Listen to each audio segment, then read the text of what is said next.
show you an exercise in drum fill right now that to me is just like it's a freaking wall of sound. It's actually really simple, but the execution maybe not so simple. And it's a totally linear fill. It's 16th notes, nothing crazy going on timing wise, and mixed stickings and all that kind of stuff. But it's just a combination between hands and feet with a cymbal accent. Like I said, it's super simple structurally. Maybe not so simple in the execution, at least not when you get up to speed and really start to implement it in interesting ways. I first came up and used this part in a song with a band I played years ago. Now, what I'm going to show you is not necessarily one of those, it's probably not going to be one of those go-to fills that you can bring into a lot of your different songs you're playing and stuff like that. It really doesn't have maybe necessarily a broad application in a song sense. But if you've got the right guitar lick and thing going on in the song, you can totally use it, absolutely. But one really fun thing to do with this is when it comes to soloing, because like I said, it's just like a wall of sound, so you can really kind of just blow people away by way of just the sheer just grr that's going on. So like I said, it's super simple. All we're doing is just straight 16th notes. So what we're going to be doing is we're going to be doing 5 hits on the hands, 4 hits on the feet. We're just alternating back and forth like that, every beat. So we're doing, like I said, 16th notes, so just 4, 4, 4, and 4. But where we're getting the 5 in the hands is we're doing sort of be, like 1, E, and 2. So we're coming down for that downbeat. So that's where the 5th hit comes in, and we're just alternating back and forth. So it just goes like this, I'll kind of show you an example around the kit of how we're going to do it. So it'll be just...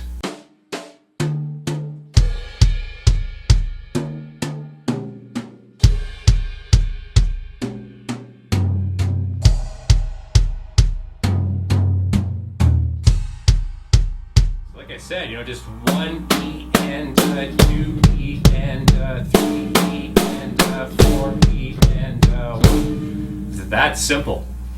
Like I said, structurally very simple. Execution, maybe not quite the same story.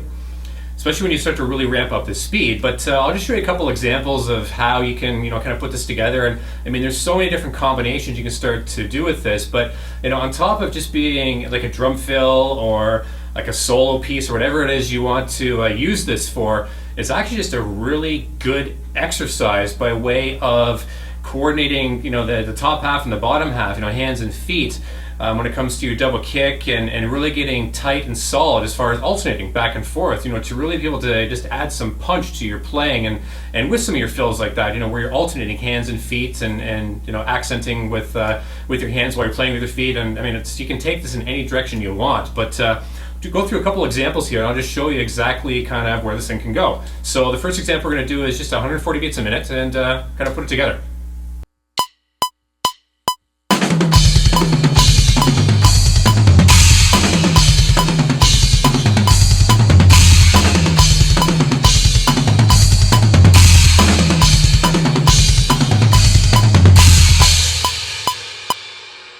So even at 140 beats a minute, I think you can start to see, kind of how this whole thing is coming together and where a lot of that sheer power comes from by way of, the alternating between the hands and the feet and, really accenting on the cymbal every time.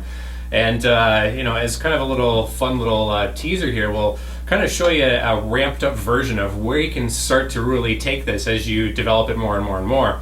And, just have some fun with it. And, like I said, if nothing else, it's just a really good exercise by way of getting the hands and feet going together, working in tandem and off each other and stuff like that. And I'll tell you, once you get the body moving and start ramping up those speeds, you're not going to need to go for a jog later. I'll guarantee you that. So have a little fun here, and then as we kind of trail off here, I'm going to show you a little example at 230 beats a minute. So have fun, and we'll see you in the next lesson.